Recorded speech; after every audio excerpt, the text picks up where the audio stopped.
telling your story. This is WCBI Midday.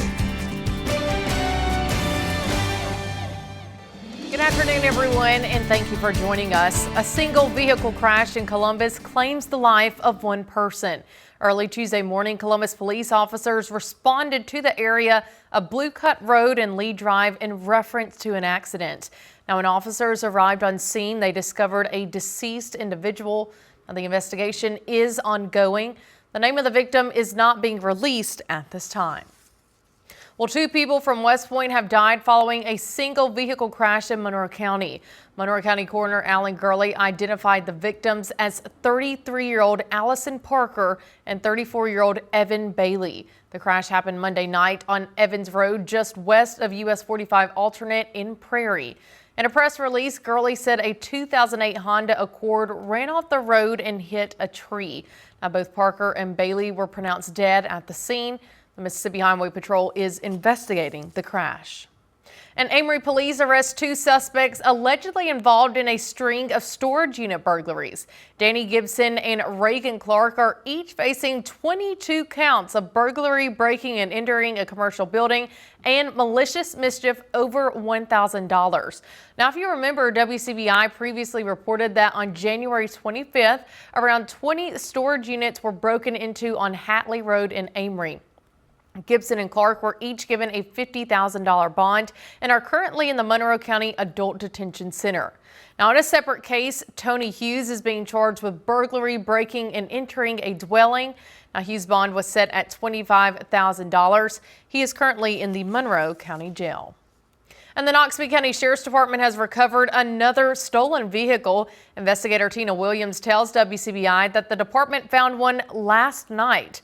Now, this is one of several reported stolen vehicles from parts of the Golden Triangle that have been found in Knoxville County in the last week. Now, most that have been recovered are damaged before they're dumped. Now, there is no suspect at this time.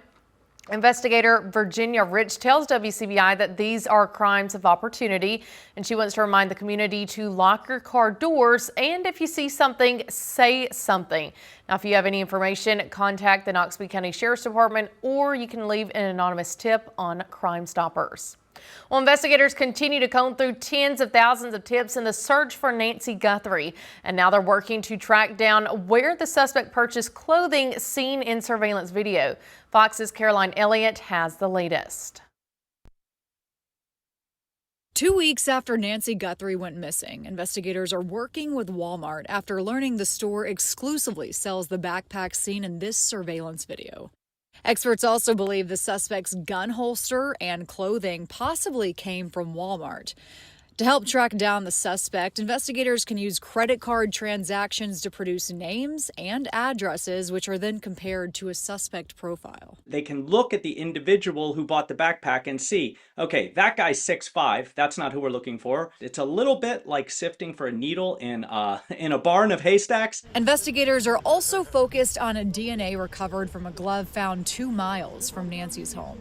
The FBI says the DNA is from an unidentified man, and it appears to match the gloves worn by the suspect. When they test evidence like that, they don't use up all the source, so they have enough left over where they can retest it someplace else. But a fourth letter sent to TMZ yesterday claims there may be more than one kidnapper, and it's possible Nancy Guthrie is no longer in the U.S.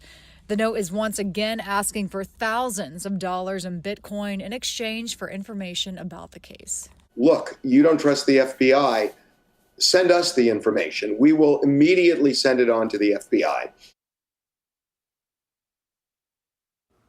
Well, as we continue on with our Tuesday, temperatures will rise up into the low 70s for many of our areas in northeast Mississippi and western Alabama. Just another beautiful day, but it will be breezy. Wind gusts can approach 20 miles per hour as winds race in from the south, bringing us more moisture and warm air as we continue on with this week. As we go into tonight, lows will drop down into the mid-50s, and with that southerly wind just keeping on pumping into our area, cloud cover will increase and those breezy conditions will maintain for tonight. But overall, not too bad. Mild temperatures, and we're going to continue to warm up. Increased cloud cover, 75 degrees by Wednesday, very warm, 78 degrees by Thursday, Rain chances as we go closer into the overnight hours, not expecting much during the day, but overall rain chances really increase as we go into Friday, 40%, and then Saturday, right around 50% chance.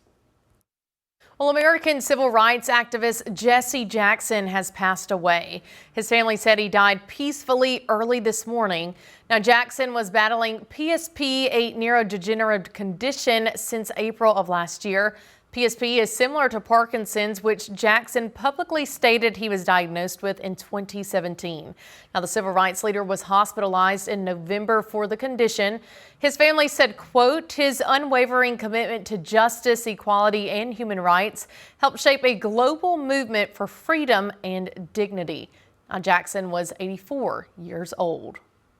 Well, drowning is the #1 cause of death in the United States for children ages 1 to 4. And as the nation marks Black History Month, stories of resilience, innovation, and community impact take center stage. So Davina Fortson Evans introduces us to the founder of largest Black-owned swim school in the Atlanta area.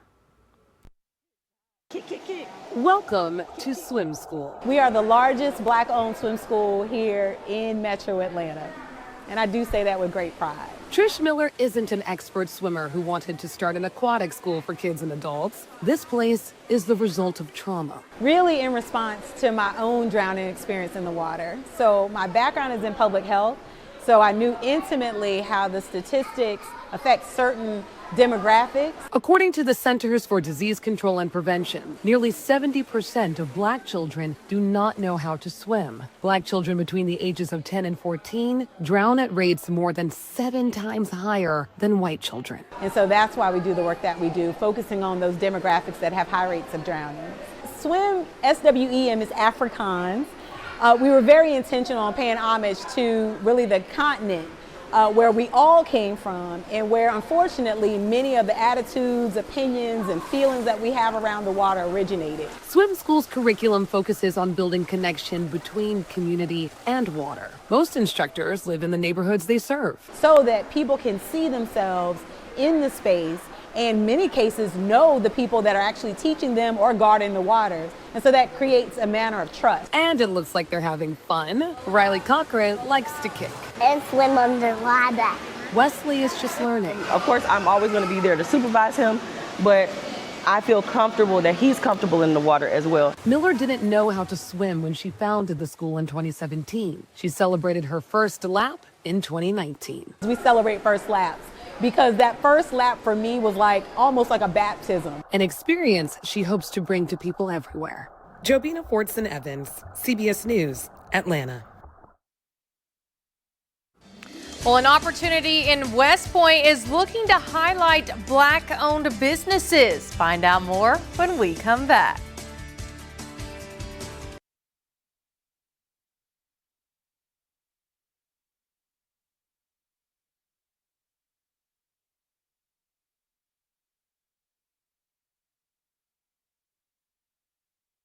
Like how I be trying to practice before I come.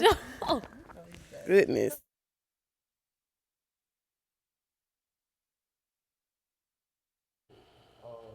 Say your first, tell me your first last name and then spell it or something like that. Lathomas, Mcclelland, Lathomas.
telling your story.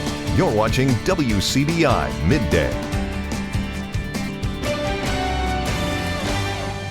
All right, everyone, welcome back. I am excited because Miss Lathomas and Miss Queen are joining me in studio because we are back again with the Black Wall Street Expo happening in West Point. So this is something that y'all have come on for Midday a couple of times, and this is going to be our 3rd annual event, but our 5th annual overall. Yes. So talk to me just about what the details are for this year. It's going to be in March. It's going to be in March 14th from 1 to 6 p.m. And Okay. again, it is free to the public. But this year we took it up a little step higher. We actually will have certifications going on live. So Awesome. Kamiko Lane of GGTM Restaurant in West Point, she'll be on site doing certifications for anything that you need as far as starting a business, or if you already have a business established. Really? She can get you the proper certifications and licensing that you need on site. So even if you're not a vendor, you can still come in, step into the class, and pay a fee. And of course, she'll get you certified for whatever you need to do. That is pretty awesome right there. And speaking of vendors, we are trying to let the community know this is your opportunity to sign up right now. Yes, we still have spaces available up until the 1st of March. So Miss Queen, talk to me just a little bit about the past years. What has it been like, and what are we hoping to see this year? Oh, it has been amazing. Every year it gets better and better. And I'm an esthetician, so I do skincare. You will be getting a facial on site if you come. I'm just excited to be a part because it's way more than just making money. You get to be a part of a community. Yes. You get to be amongst other people that's doing the same thing as you. So I'm super excited about it. And why do y'all think it is important to create a space and create an opportunity for Black-owned businesses owners to come together and say, this is what I have, this is what's in the community? My philosophy is each one reach one. In the times we're living in right now, if we don't come together, like I always say, we're going to perish. So with the Black Wall Street, it's not just an expo, it's a legacy. We're building generational wealth amongst our communities. Use your God-given talents to feed your family, and no matter what happens in life, you'll still be okay. Yes. Now, about how many vendors did we have last year? And 68. And how many are we hoping for this year? My goal is 100. Okay. But I'll take whatever I can get, quality over quantity. Yes. And then this isn't just for businesses that are, I want to say, female branded. This is for men to come out to We as don't well. discriminate at all. As long as it's kid friendly and legal, I'm with it. Okay, so where is this going to be at? We know it's going to be on March 14th. March 14th, but where is it going to be located at the West Point Civic Center, 136th Street. And what do we recommend for our vendors to bring? Do you need to bring everything your own, or what do y'all have? Bring your products. I provide everything else. Awesome. And with those certifications, is there a certain time that is going to start? It's from 1 to 5 p.m. as well. Okay. So she'll pretty much be there the whole day. And even if you miss her, she'll have brochures and business cards there, so you can still reach her and get certified. And Ms. Queen, with you being an esthetician, with you coming to this, how has this helped your own business over the past? When I say it has did my business very well. Like, I have met so many people, and Lathomas, she's so great. Like, you don't have to worry about anything when you get. She's going to make sure that you got it covered. She's going to make sure that you are up to date and you know everything about what's going on. Yes. So you don't have to stress about anything. Well, ladies, thanks so much for coming in. Again, you can sign up now, and we want vendors. All that information is there on your screen. We'll be right back.